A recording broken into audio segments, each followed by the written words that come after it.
ვიტყვატონგია მადლობას მოგიხდით ჩვენთან მოგზაურობისთვის და მინდა კითხოთ პრეზიდენტის ინიციატივასთან დაკავშირებით გუშინ რამდენიმე ინიციატივით გამოვიდა პრეზიდენტი ფინანსურ ამინისტრიაზე სამხედროებთან დაკავშირებით რას გვეტყოდით აი ამ სამივე ინიციატივაზე და ეკონომიკურ ამინისტრიაზე ну პრინციპში გუშინ ჩვენ მოვისმინეთ მიხეილ სააკაშვილის აღიარებითი ჩვენება მოგეხსენებათ რომ წლების განმავლობაში საუბრობდა რომ ლეგალიზებული იყო ყველაფერი რომ გადასახადები იკრიფებოდა ქვეყანაში რომ დეკრიმინალიზებული იყო ყველაფერი და ბიზნესი იყო თავისუფალი დღეს ფაქტიურად გუშინ მან აჩვენა ერთი მარტივი რამ როდის ხდება ამნისტია საჭირო ამნისტია საჭირო ხდება მაშინ როდესაც დანაშაული ატარებს სისტემურ ხასიათს ანუ როდესაც დანაშაულში ჩათრეულია ძალიან ბევრი ადამიანი ფაქტიურად მან გუშინ აღიარა რომ აი სისტემური სიმახინჯე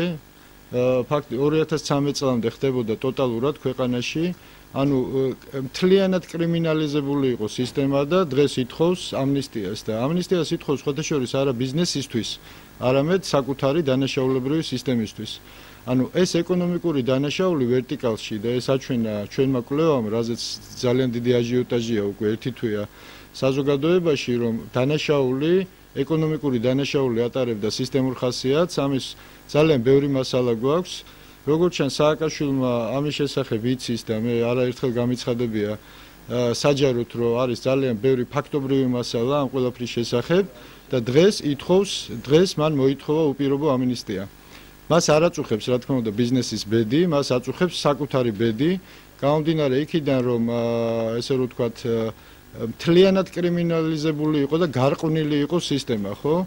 ეს ყველაფერი მუშაობდა ერთ სალაროზე, მათ შორის ბიზნესებიც, რასაც ერქვა სახელმწიფო სალარო, ყველგან იყო წილები, ანუ კრიმინალიზებული იყო ეს ურთიერთობები და გუშინ გამომდინარე იქიდან რომ საკმაოდ დაძაბა ეტყობა ამ ყველაფერმა და მოლოდინი აქვს რომ აქ ძალიან ცუდად წავა მისი რეჟიმის საქმე, ну, ესეთი ინიციატივით გამოვიდა, მაგრამ როგორც მას ახასიათებს, ის შეეცადა რომ კრავის ქურქში გახვეულიყო და ნიანგის ცრემლებით ეტირა და ესაუბრა ვითომ ბიზნესის საინვესტიციო გარემო აწუხებდა. სინამდვილეში მას ამ შემთხვევაში, ისევე როგორც ყველა სხვა შემთხვევაში და მისი პოლიტიკა ამაზე მეტყველებს წლების განმავლობაში, მხოლოდ საკუთარ ტყავზე ფიქრობს, ხო? ეს ამნისტია მან მიხეილ სააკაშვილმა უпроსოროდ მიხეილ სააკაშვილს აქვს სურვილი რომ ამნისტია გამოუცხადოს მიხეილ სააკაშვილს.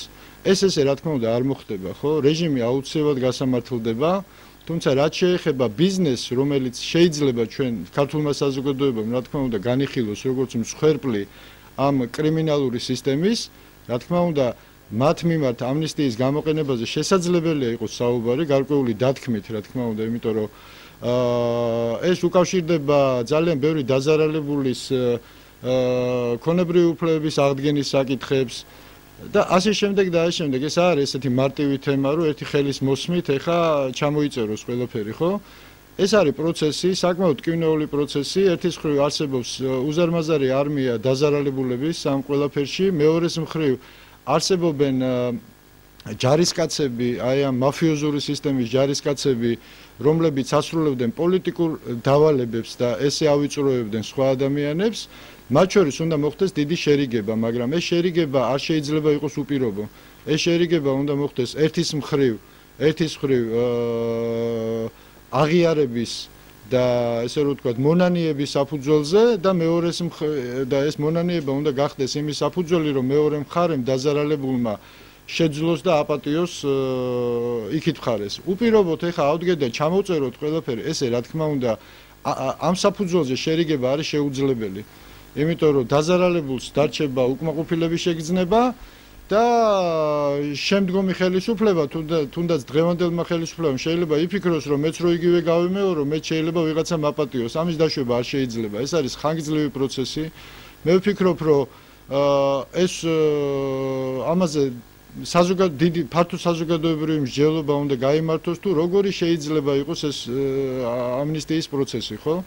საჯარო პოლემიკა უნდა გაიმართოს და შესაძლებელია შემდგომში არსებობს გამოცდილება სხვადასხვა ქვეყნების სხვადასხვა ქვეყნების ესეთი ტიპის ამნისტიებზე და ამაზე შეიძლება იყოს ლაპარაკი, მაგრამ არა ისე როგორც მიხეილ სააკაშვილს ახასიათებს, რომ ნახევარგვერდზე დაწეროს რაღაცა სისულელე რა და მე გადააგზავნოს და აბა მიდით ეხა და მაპატიეთ ყველაფერი, ხო? ანუ ჩვენ მოვისმინეთ მისი აღიარებითი ჩვენება, ეს კარგია, თუ სხვა დანაშაულებსაც აღიარებს, ესეც კარგი იქნება, ხო?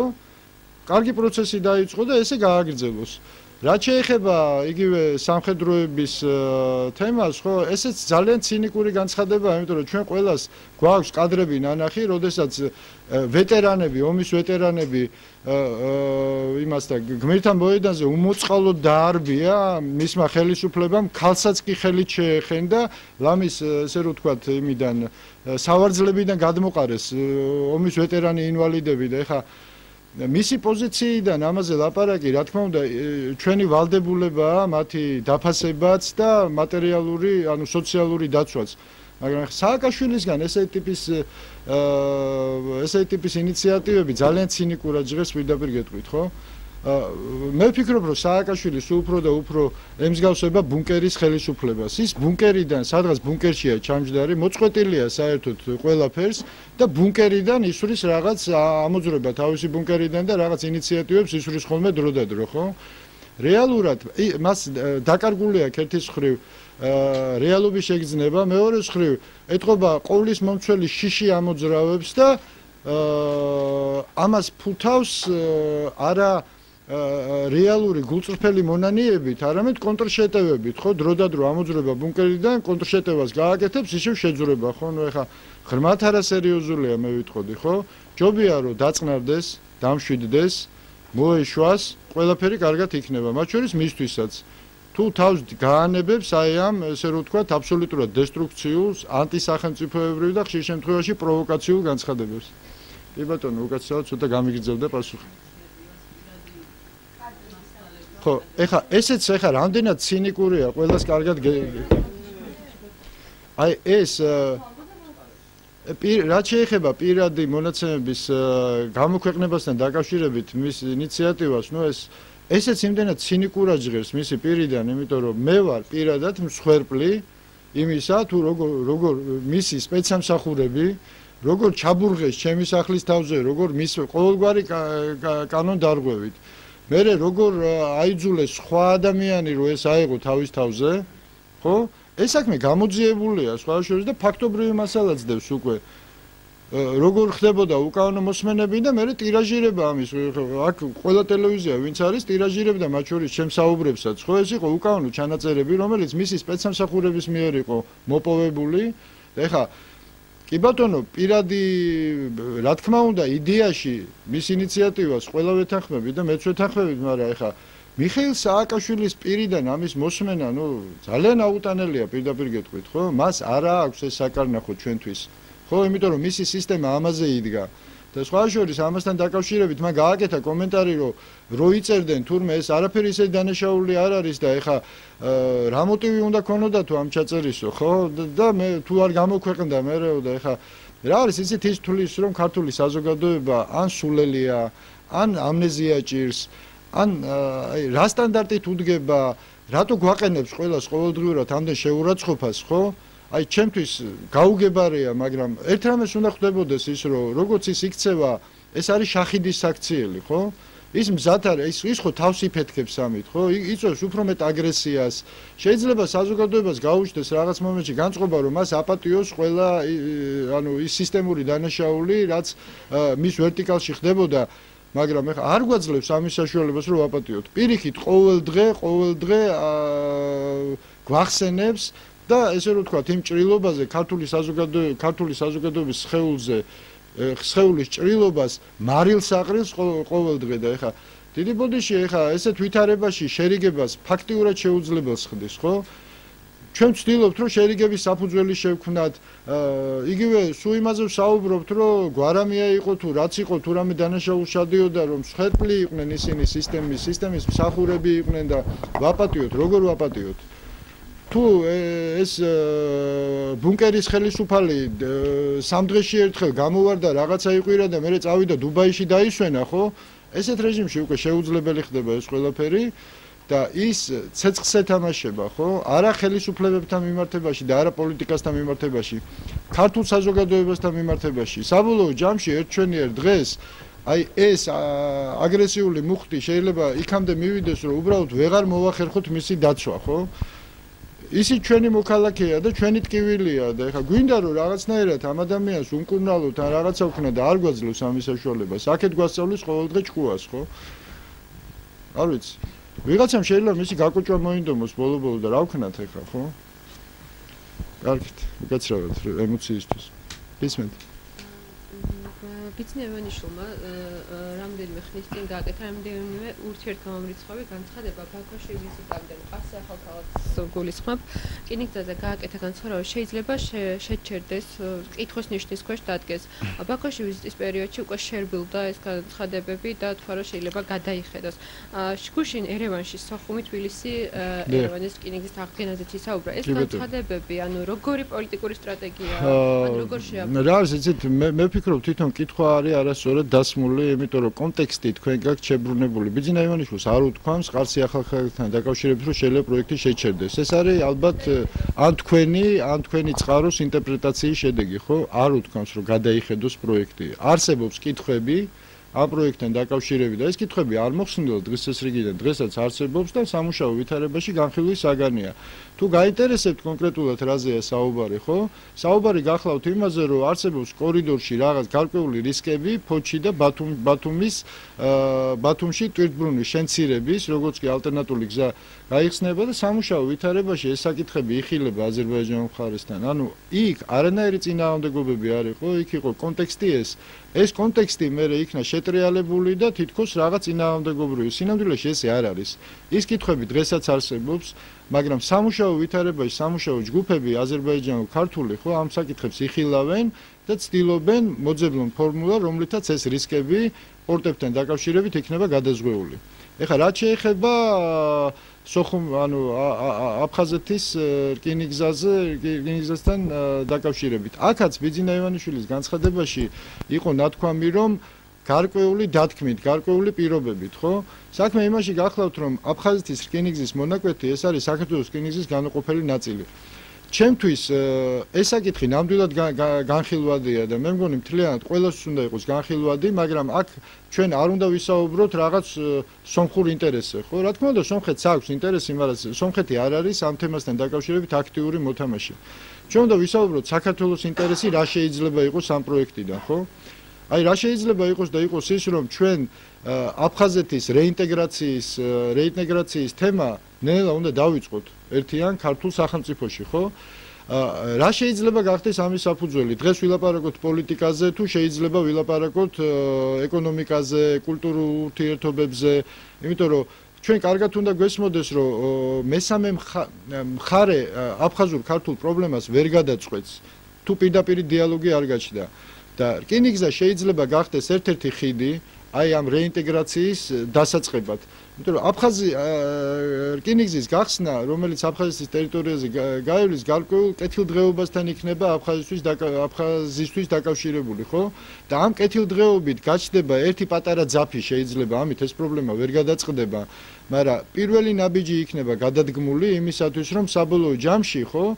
მოხდეს დაიწყოს პროცესი რაღაც ტიპის რეინტეგრაციის, თუნდაც რკინიგზის მეშვეობით, თუმცა აქ არის კითხვები, რა თქმა უნდა, ხო? კითხვები არის იგივე ვის მიეწერება ეს მონაკვეთი, საქართველოს რკინიგზას მიეწერება თუ ვის რა თქმა უნდა, უსაფრთხოება როგორ იქნება დაცული, საბაჟო საზღვარი სად გაივლის, ფსოუზე გაივლის, ეს არის უკვე კონკრეტული მოლაპარაკებების საგანი. მე ვფიქრობ,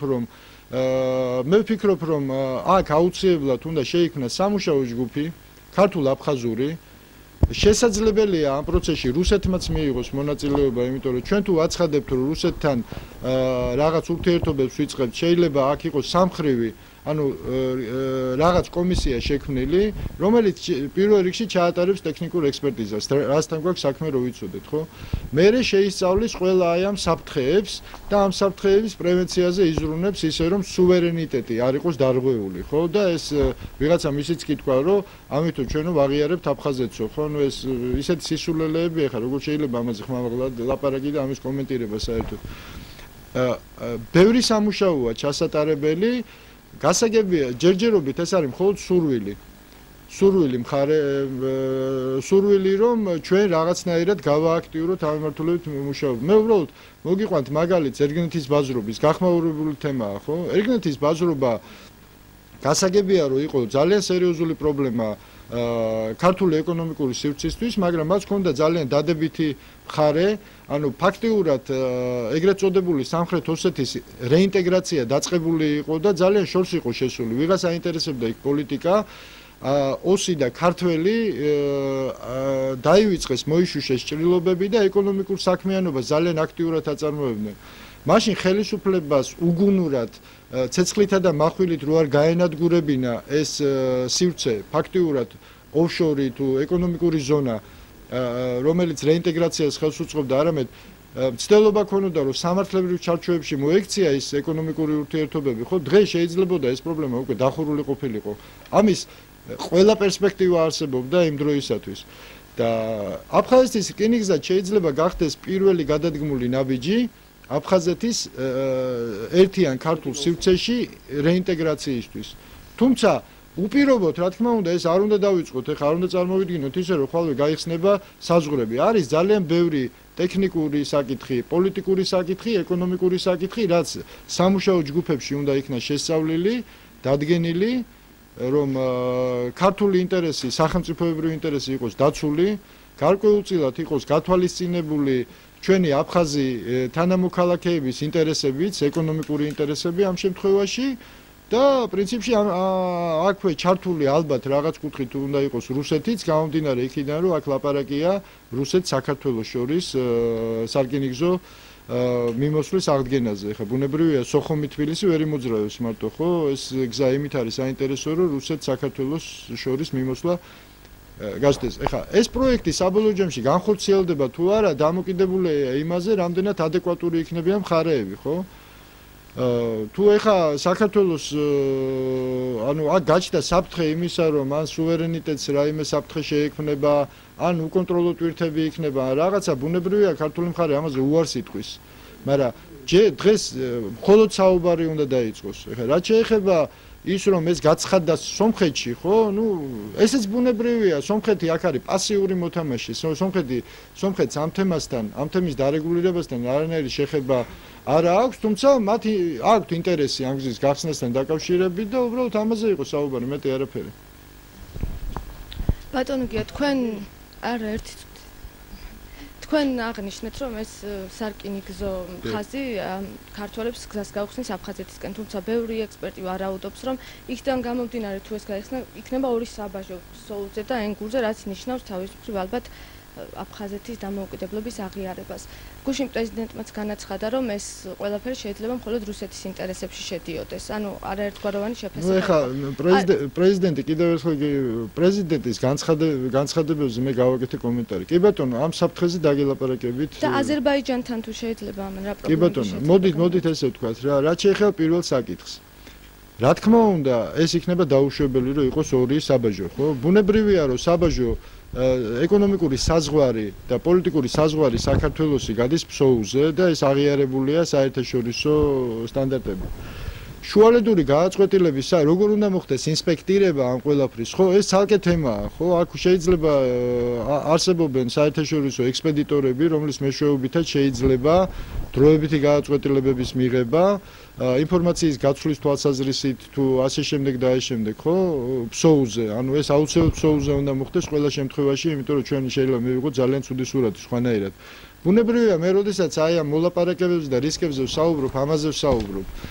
ეს ერთი, რაც შეეხება აზერბაიჯანთან დაკავშირებით, ხო, მე ვფიქრობ, რომ აზერბაიჯანი გაგებით მოეკიდება ესეთ საკითხს, ერთადერთი დათქმით, ხო?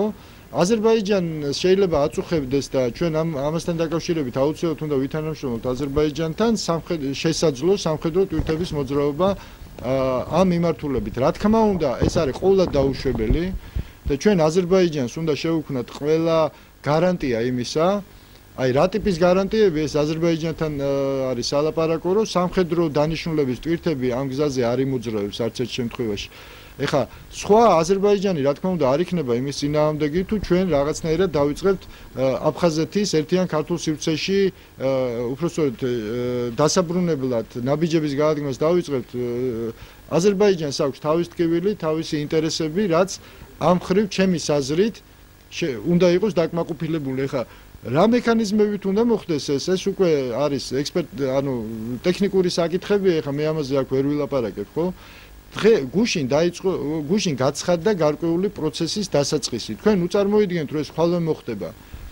ხო, შეიძლება ვერც ვერასოდეს ვერ განხორციელდეს, იმდენად შეუძლებელი გახდეს რაღაც შეხების წერტილების ნახვა, მაგრამ ერთ რამეზე ცალსახად გეტყვით რომ არ იქნება არც ერთი ნაბიჯი გადადგმული ისეთი, რომელიც აზიანებს ქართული სახელმწიფოს დააზიანებს ქართული სახელმწიფოს ინტერესებს, მისი მთლიანობის ინტერესებს ერთის მხრივ და მეორეს მხრივ შეცვლის მის განვითარების ვექტორს, ხო? და ეხლა რუსეთის ინტერესებში რაღაცა ეხლა ეს ხო არასერიოზულია. ვექტორი გამოცხადებულია, ჩვენი ვექტორი არის ევროკავშირი, ჩვენი ვექტორი არის უსაფრთხოების სისტემა, რომელიც ავიღეთ ორიენტაცია და არავინ არის პატარა ბავშვი, რომ ეხლა ეს წინასწარი განცხადებები რისკებზე რომ საუბრობთ, კარგია, მაგრამ ეს რისკები იმდენად მარტივია და ზედაპირზე დევს, ეხლა არავინ არ იფიქროს, რომ ეხლა ვიღაც ექსპერტი ამას ხედავს და სხვა ვერ ხედავს. ვიცით ამის შესახებ, ხო?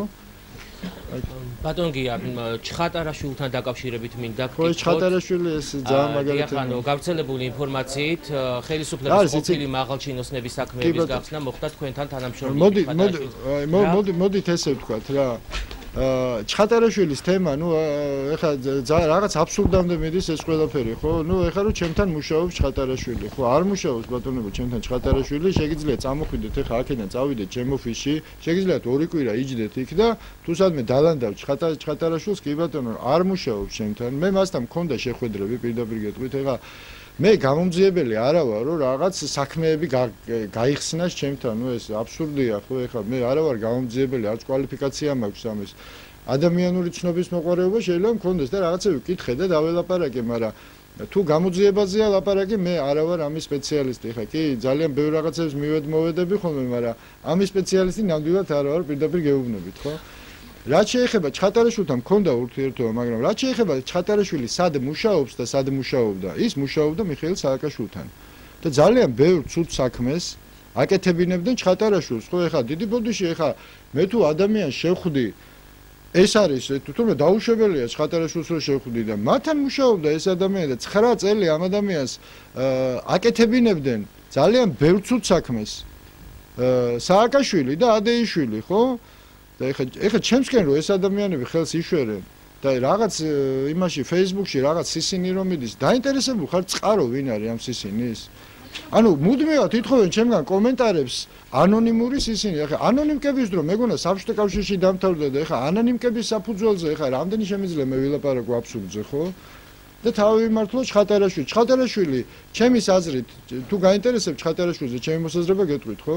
ჩხატარაშვილი გახლავთ მაღალი ინტელექტუალური მონაცემების ადამიანი, რომელსაც შეეძლო ამ ქვეყნისთვის ბევრი კარგი საქმე გაეკეთებინა, ძალიან ბევრი კარგი საქმე გაეკეთებინა და ეფექტური ყოფილიყო, მაგრამ სისტემამ, აი ამ დანაშაულებრივმა რეჟიმმა, მას გააკეთებინა ძალიან ბევრი ცუდი საქმე. და ჩხატარაშვილი არის ამ სისტემის, აი სააკაშვილის რეჟიმის მსხვერპლია და მე მას აღვიქვავ როგორც მსხვერპლს. მე არა ვარ სასამართლო, არა ვარ პროკურორი და არა ვარ გამომძიებელი. რა მიდგომა ექნება სამართალს მის მიმართ, ეს არის ერთი, მაგრამ სამართლიანობის თვალსაზრისით ჩემთვის, ხო, როგორც მოქალაქისთვის, ჩხატარაშვილი არის ამ სისტემის მსხვერპლი.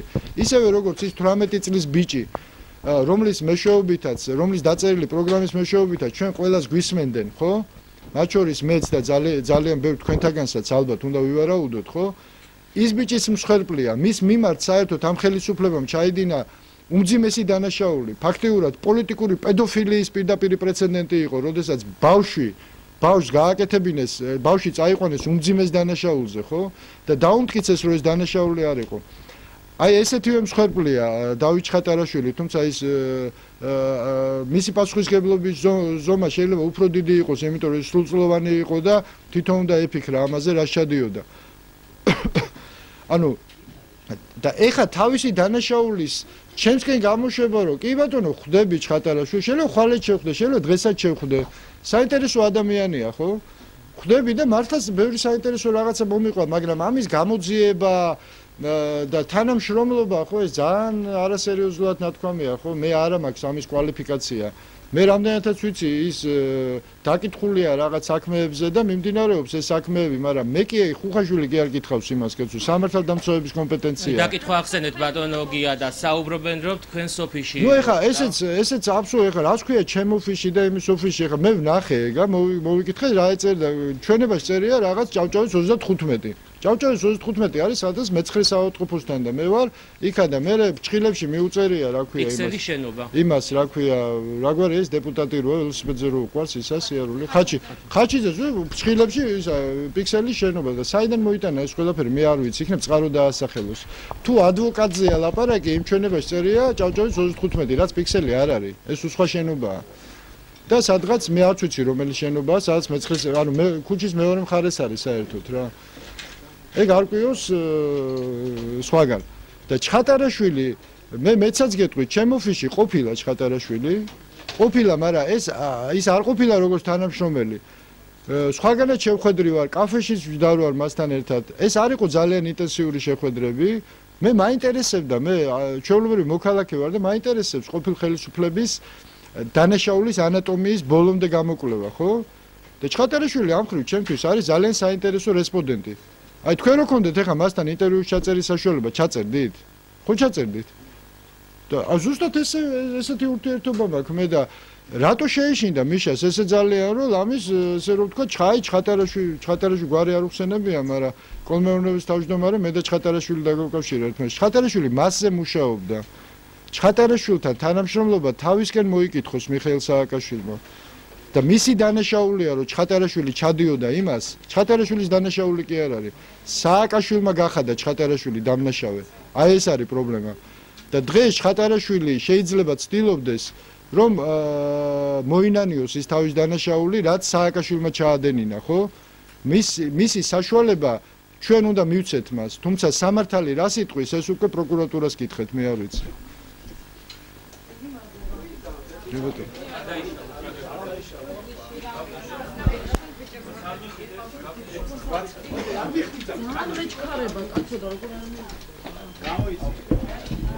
კარგი